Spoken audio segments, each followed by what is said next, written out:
Hi everybody, it's Saturday, August 8th, 2009. Thanks for stopping by. Remember, there's a keffiyeh right here. It's just not visible at the moment, but I am wearing my keffiyeh.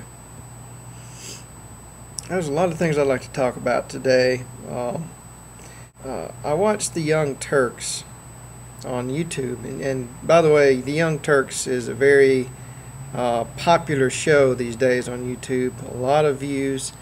And if you haven't checked out the Young Turks, you have to watch the Young Turks. Young Turks! As Jink always says. And if you haven't watched Democracy Now!, you need to watch Democracy Now! Great show. Comes on every day, every weekday. democracynow.org. Amy Goodman. Just nothing you could say that would be good enough to describe Amy Goodman. She is just such an incredible personality, such an incredible activist, a voice for those who don't have a voice, and great journalist. So check it out. One thing I'd like to say today is that the reason why the issue of Palestine is so important to me. I know a lot of people ask me this: why are you so messed up over Israel and Palestine? Why are you so obsessed? Why do you keep talking about it? Well, the reason why I feel the need to talk about it is that the Palestinian people are the victims of racial discrimination. They're the victims of ethnic bigotry and religious bigotry. Sort of a double whammy. But they are alone in the world these days, it seems, in the fact that everyone considers the bigotry against them to be justified. Everyone thinks that it's perfectly okay to hate Muslims. It's perfectly okay to hate Arabs. Perfectly okay to hate Palestinians. There's nothing wrong with that in many people's eyes, and that's very disturbing and scary to me. And it really just isn't right, and it has to stop. We can't go around pretending that we're enlightened and progressive and that we are no longer racist when we blatantly discriminate against and preach hate against one particular race or one particular religion. It's, just like the other day I watched Amy Goodman in a debate with some woman. I don't know her name. She was some radio talk show host. They came on Hardball with Chris Matthews. And Chris Matthews is a pretty decent guy, but he spouts a lot of these things about the Middle East that aren't really true. He makes these blanket statements about Islam and Muslims, and then the girl that was the radio personality, she came on and said the most horrible, bigoted things.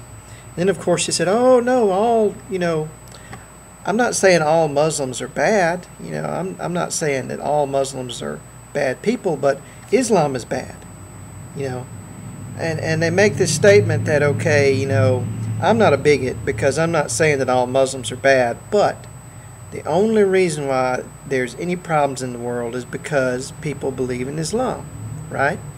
They say they attribute terrorism and violence among Muslims to their faith and no other reason, as if there's, that's all that ever happened to them. Their life was perfectly fine.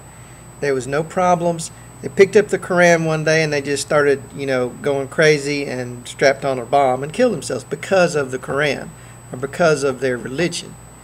And this is just a complete fantasy. And really it doesn't make any sense if you think about it. It doesn't make any sense because how many Muslims in America are blowing themselves up? How many people in America are blowing themselves up because of religion? It just doesn't happen because people here have a decent life and they're not desperate. Okay, not because of the books that they read, but because of their life, their circumstances. I mean, you would think that this would make sense to people, but it just doesn't. They just don't get the idea that the Middle East is not America. It's not. They don't live the kind of life we live here.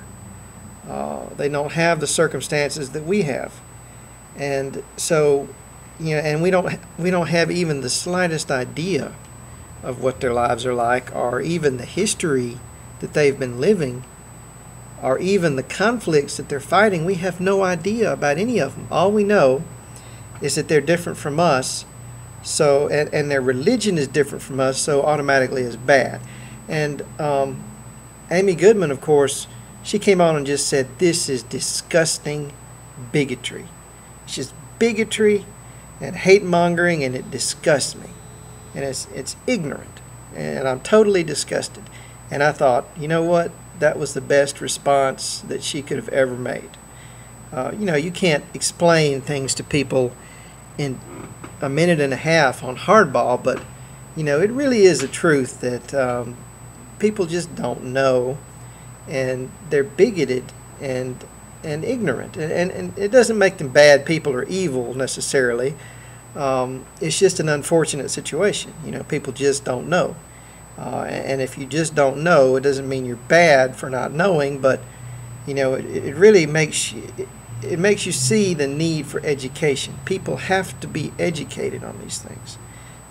We have to speak out, and we have to tell people whatever way we can, this issue is not as simple as you think. It's not just a matter of religion. It's not just some we're good, they're bad, and that's all there is to it. There's a lot more to it than that. And you have to kind of understand and hopefully put yourself in their shoes. Put yourself in their shoes, understand their situation, understand what their life is like. And then maybe you might, understand why things are going on the way they are, and you might have some kind of sympathy. You might even have some idea of how to move forward. Who knows? But first of all, you have to understand and not just condemn people based on their religion and just write them off and say, we just got to nuke the whole place and start over. That really is not an acceptable way to be thinking in this century. Maybe if we were cavemen, yeah, that would be fine, but I think we need to rise a little bit above that. Another thing I want to say is that the